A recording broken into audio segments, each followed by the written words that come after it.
Hi guys, we are back with our new Ready Freddy book, The Giant Swing. We read chapter 1 yesterday, and we know that Freddy's problem is, as it is in almost every single one of his books, is he's afraid of something.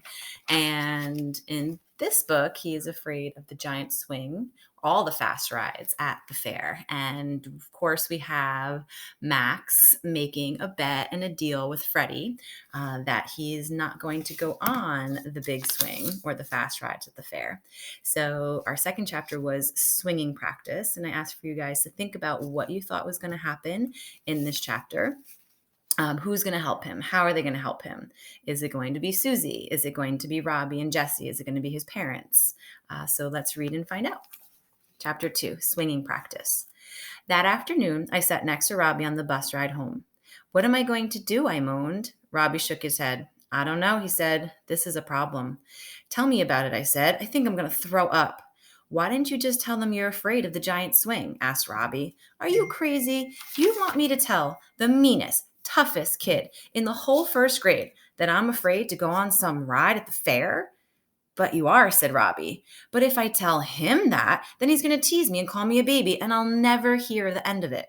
So what are you going to do? Said Robbie. That's exactly what I asked you. You should be able to think of something. You're the genius. I leaned my back against the bus seat and closed my eyes. How did I get myself into this mess?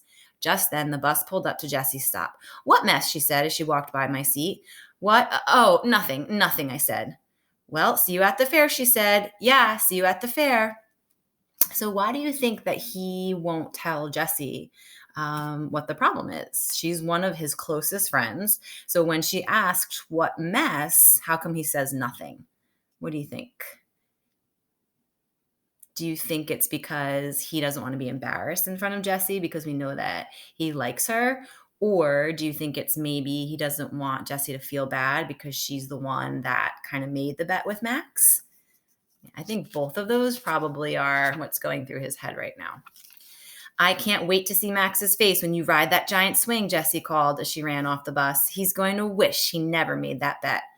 I wish you had never made that bet, I mumbled. All right, so that gives us a little bit of a hint about what's going on in his head. Robbie poked me in the arm. Ow, what did you do that for? I asked. I have an idea, said Robbie. You do, I said. Are you going to mix up a magic potion with your chemistry kit and make me invisible? No, said Robbie, laughing. Well, then, what is your great idea? We can practice in your backyard, said Robbie. Practice what? Swinging. But I already know how to swing, I said. I know, said Robbie, but you're afraid of the giant swing because it spins in circles. We can practice that in your backyard. How? I asked. I'll show you, said Robbie. This is your stop. Come on. We jumped off the bus and ran into my house. Hi, boys, said my mom. How was your day today? I looked at Robbie and looked at me. Fine, we said together. Would you like to have a snack? No, thanks, Mom, I said as I opened the back door. We're going outside to play. So we know whenever Freddie and Robbie turn down a snack, it's always because they're up to something. And his mom usually questions it a little bit, but they somehow convince her that they just are going to go off and play or they're going to go off and do homework. Follows that pattern that we've been seeing in all of our Ready Freddy books. Okay, said my mom. Are you sure you don't want to take any snacks outside with you? Yeah, we're sure, I called over my shoulder. I pushed Robbie out the door. We don't have any time to waste, I said. The fair is tomorrow, so what is your great idea? Freddie, you sit in the swing, said Robbie, and then I'll twist the chain around and around. Then what, I said, and then I'll let go, said Robbie, and as the chain unwinds, the swing will spin around. It will be just like riding the giant swing. But I'll go flying off, I said. No, you won't, said Robbie. Kimberly and I do this all the time at our house. It's actually really fun.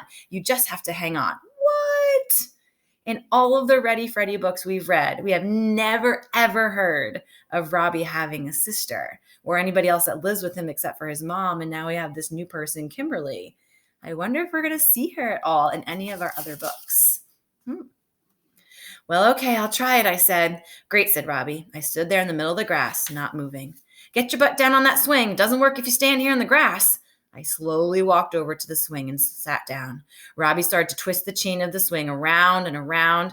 Ready, Freddie, he asked. I guess so, I said. Okay, said Robbie. I'll count to 3, and then I'll let go. Just make sure you hold on. 1, 2, 3. Robbie let go, and the swing started spinning around and around. Without thinking, I let go of the swing to cover my eyes, and at that moment, I went flying off the swing and landed face first in the grass and dirt with a giant thud. Oomph! Robbie came running over. Freddie, are you all right? I picked up my head and spit out some grass. Psh, psh. Then I slowly sat up. I think so, I said. Why did you let go? Asked Robbie. I told you not to let go. I know, I said, but I was really scared, so I had to cover my eyes. So when he fell and he got dirt and grass in his mouth, think back. What book could you connect that to? What other Ready Freddy book did we read where that exact thing happened to him? Think about it. I'll give you a second. When he fell in the grass and got a mouthful of dirt and grass. Yikes, bikes. Remember when he was learning how to ride his bike? How about you close your eyes if you're scared, said Robbie, laughing. That way you can still hold on to the swing. Good idea, I said.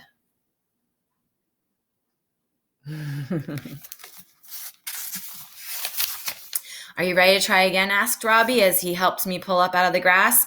As ready as I'll ever be, I said, brushing the dirt off my shirt. I walked back over to the swing and sat down. Now remember, said Robbie, whatever you do, do not let go of the swing. Yes, sir, I said, giving Robbie a salute. I will keep my hands on the swing. Robbie twisted the chain around again. Okay, here we go. 1, 2, 3. Robbie let go, and the swing started spinning again. This time, I did not let go. I squeezed my eyes shut and held on tightly to the swing. It seemed like it was spinning forever, and then it stopped.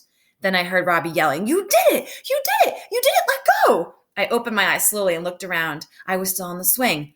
I did it! I said. I jumped off the swing and gave Robbie a big hug. You are a genius, I said. Now you'll be able to go on the giant swing tomorrow with no problem, said Robbie, and Max won't think you're a baby. Boy, I hope you're right, I said. I hope you're right. And chapter 3, Frady Cat. We've had that chapter before in our other Ready Freddy books. So here's what I'm thinking. I think that he's conquered his fear of going around in a circle, but is he thinking about how big the big swing is, how tall the big swing is? It's very different than when you're in your backyard swinging on your own swing. So we'll have to wait and see what happens next.